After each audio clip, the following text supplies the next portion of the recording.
Good morning, students. Welcome to English Kumar Bharti class. Children, today we'll be seeing Unit 2, and from that, we are gonna see the very first poem, that is 2.1 Animals, written by Walt Whitman. Let us see the introduction para about the poet. Here I go. Walt Whitman, 1819 to 1892. A major figure in early American poetries. In an age when all poetries were rhyme and metrical, Whitman made a break with the tradition and wrote a revolutionary new kind of poetry in free verse. He was a nonconformist in all respects, including his social life. Children, this para suggests that Walter Whitman was born in the year 1819 and he died in 1892. He was a major. Here, major means very important and figure means personality. So, he was a very important personality in early American poems. Means he was the main poet, I can say, during the early time of America when the poetry used to be written up. In that age, all the other poets used to write the poems in rhymes. Okay, the poems used to be in rhyme schemes. Okay, but he was the one.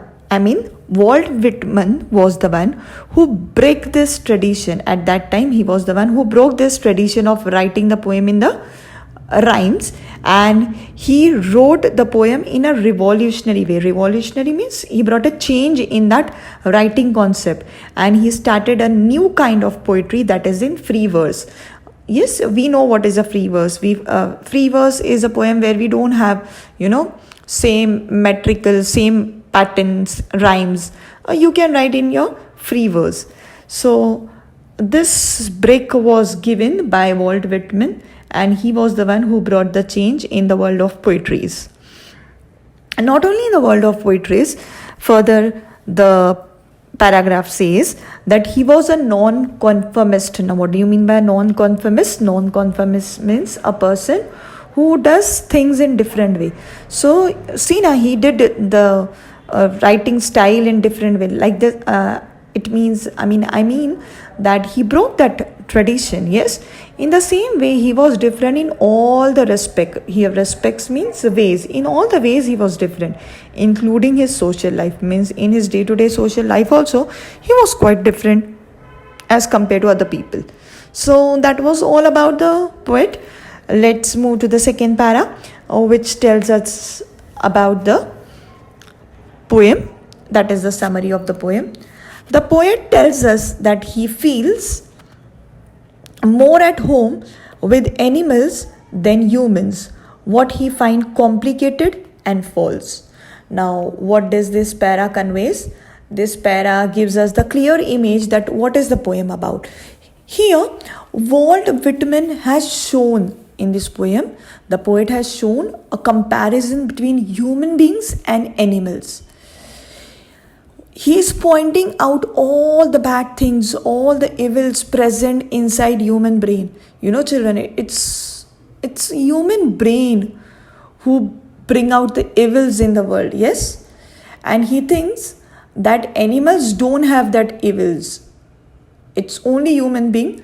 They have those evil points. They have those evil things because of their human brain. Yes. And this is why he thinks that animals are much better than human beings. Actually, what we think, children, we think human beings are the superior creature of God because we are blessed with this, this birth of being a human being, and we have got brain. But he thinks, the poet thinks that this brain is the main culprit who brings out the evil. And so he thinks that as animals have lesser brain as compared to human beings, and so they have less evil, or I can say they don't have evil in their brain, and so he thinks the animals are much better than human beings. So further he also said that he wished to become an animal because, as I told you, that he thinks animals are far better than human beings. Now, why he feels that animals are better. Let us count a few reasons. Human beings are greedy, and they are full of jealousy against each other. We see, like, even I mean, I'm not blaming you all, but there is someone, like, we are jealous if that person own that things. We too wish, like, even I must own that thing. So this thinking, this feeling, only a human being has, and not the animals. But animals are very calm and self-contained. What do you mean by self-contained? Means they are very contained. They are happy in whatever they have or whatever they possess. The animals are happy. They never complain about their miseries, about their sorrows, about their sadness. On the other hand, the human beings are always complaining. They always complain. If they get one thing, they complain for the next. If they get that particular, they complain about the next. And this goes on and on in human beings' life. They give more importance to rich and strong people, stay restless because of their wrongdoings, and run behind the luxurious thing of this world. How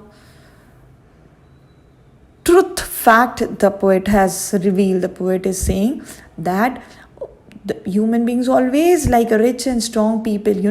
The people who have great or big post or personality, we run after them. We are very restless because we do wrong things, and then we run after the luxurious things in the world. We always wish for, we must have AC, we must have car, we must have bungalow, and this goes on. So that is all about what he wants to say. Let us see in depth what the further poem tried to tell us. I'll be starting the poem line by line. Let's come to page number 46. I'll read out the poems and explain you simultaneously. I think I could turn and live with animals. They are so placid and self-contained. I stand and look at them long and long. Here he says, I could turn. Here turn means he want to transform, he want to convert. And placid means not easily upset. So the poet says that he wants to live in the world of animals. He is not happy living with human beings. Here we can say that the poet finds that the world of the animals are better than the world of human being. He further says that he finds animal more peaceful than humans.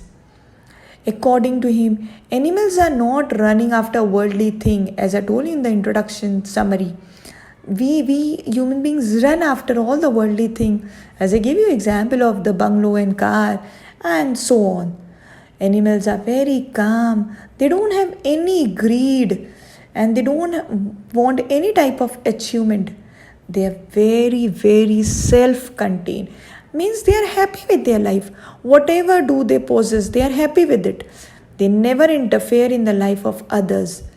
Whereas we human beings have habit of interfering in the lives of others.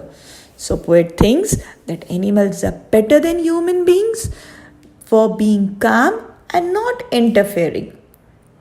The poet says that these are the reason why he stands still. He stands still at one place without moving, and he's looking at the animals for a very long time, that how calm, how self-contained, and how good they are as compared to us. So he's standing there and looking at the animals in wonder for a longer period of time. Let's see few more lines. Yes. They do not sweat and whine about their condition. They do not lie awake in dark and weep for their sins. They do not make me sick discussing their duty to God. Not one is dissatisfied, not one is dismented with the mania of owning things. Now children, here the poet says that like human beings, animals never complain of their misery, about their about their condition. Let it be in any condition, let them be in any condition, but they never complain. They never whine. Here, whine means cry. Okay, they never cry out loud like human beings do. Like when we lose something, yes, when we are sad, we go on crying. Sometimes we even panic, we lose our temper, and we cry, we shout. So the poet says, whereas in the case of animal, the animals don't do all this thing. Yes, they never stay awake in the night crying in repentance, regretting for their wrongdoing. And when we do something wrong, and when we realize what we do, we are stressed out, we stay awake crying, regretting for our wrongdoings. This means that animals are different from human beings, because they don't show anger or grief if something wrong happens with them. A poet is saying, when animals are, if animals are regretting, or if they have committed something wrong, they don't behave or act like human being. They don't show any anger, they don't show any pain, they don't cry. Yes, they just forget it. But we do all this. He further says that animals are very truthful. Yes, they are very truthful. They never boast of their good deeds done in the name of God. They never, I can say, they never try to show off that, yes, I did this, or yes, like we human beings, what we try to show, if we give a poor person or a needy person some money, we try to show off, hey, do you know that yesterday I donated this amount to an orphanage, or I donated this thing. They don't do all this in the name of God. Whatever they do, they just do it simply. Who they? The animals. But we human beings just try to be very show off, He says, so because most of the human beings do this, they try to show the good deeds and religiousness to other. Yes, I've been fasting since 1 month, or I went to this place for my God, and all this melodrama. This all animals don't do. They do so in order to gain popularity among their fellows.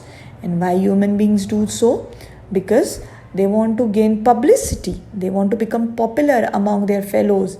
So the poet thinks that animals never irritate him by doing such thing, whereas the human beings, they irritate. They compare.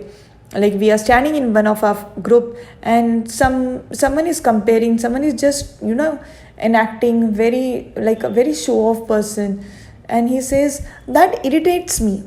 The bird says that irritates me, whereas animals don't do all this, but we human beings do, to gain some praise from the people. Arey, yeah, this man, he did this, wow, wow, wow, wow, wow.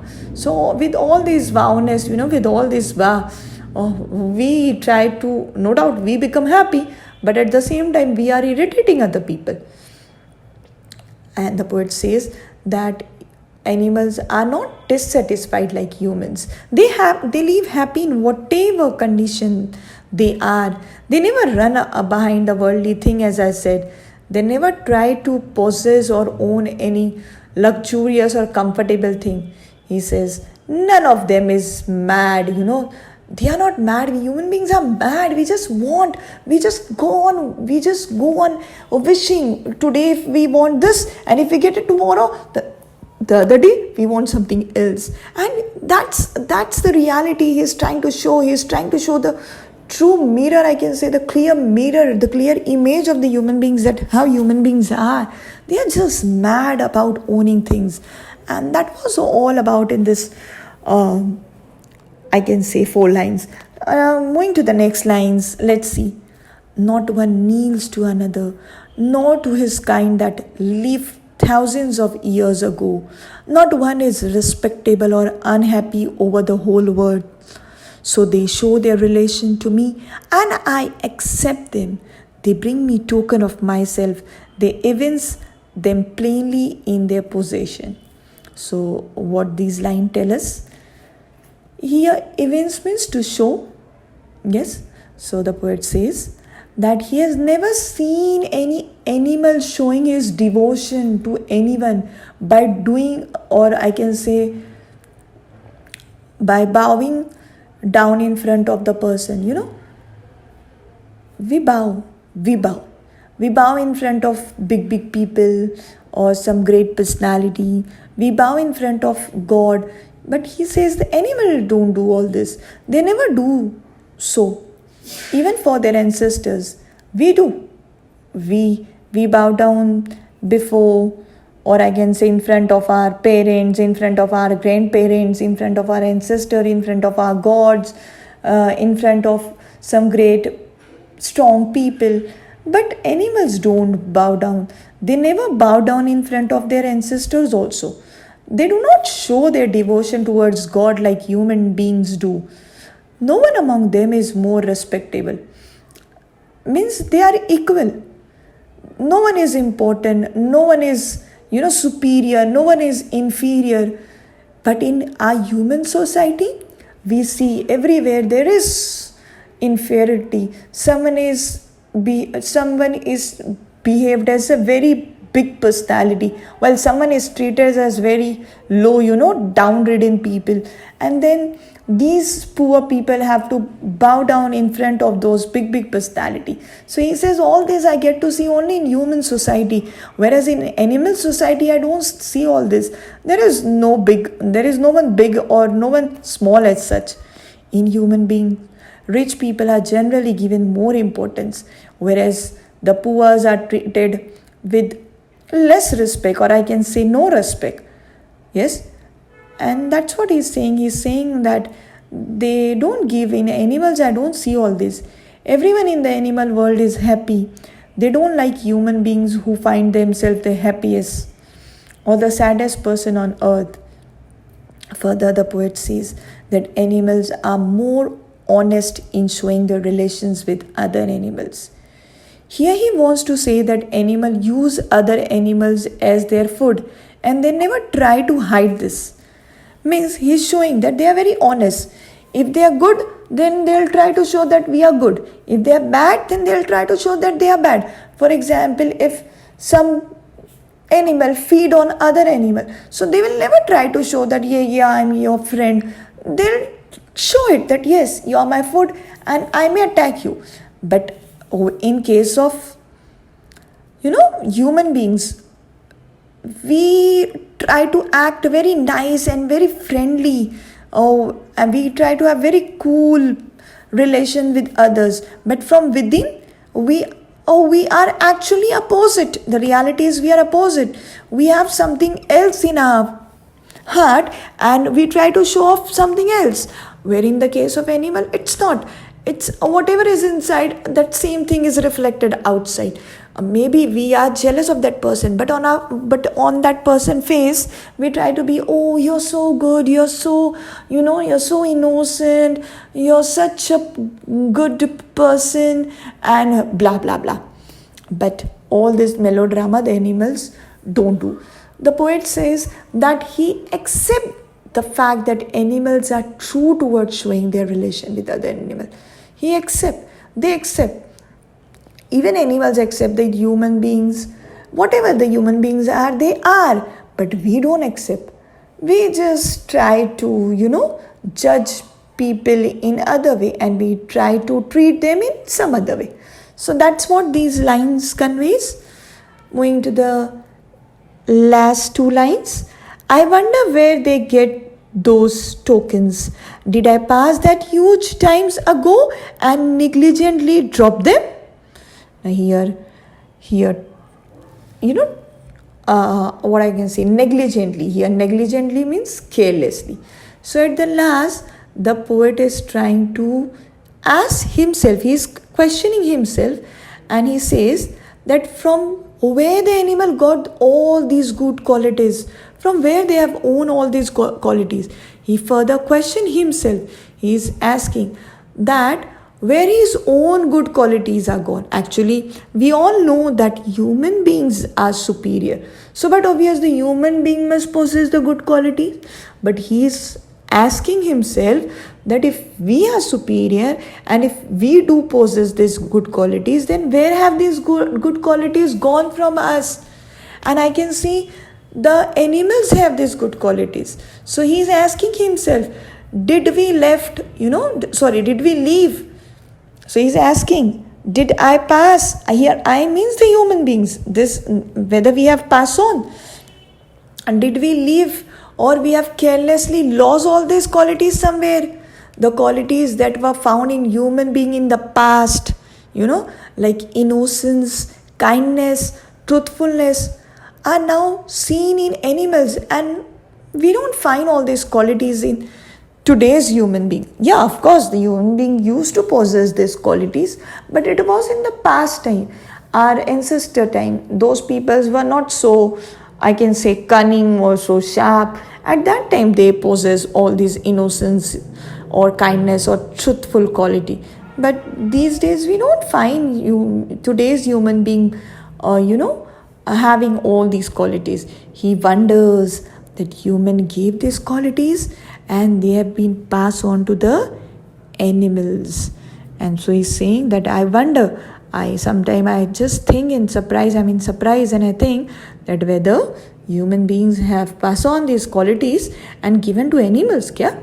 So that was the very interesting poem, and of course he has left a question at the end for the readers to ask themselves that, where are we, where do we stand, where are we lacking, what is that thing which is lacking in us. So that's a very, very good question asked by the poet to himself and also to the readers. So do think on it and try to change. Otherwise, even I think that Walt Whitman is correct, that animals are much better than human beings. Yes, we can't claim that we are superior until and unless when we don't possess some good qualities like animals. And that was the end of the poem. I hope you followed. So thank you.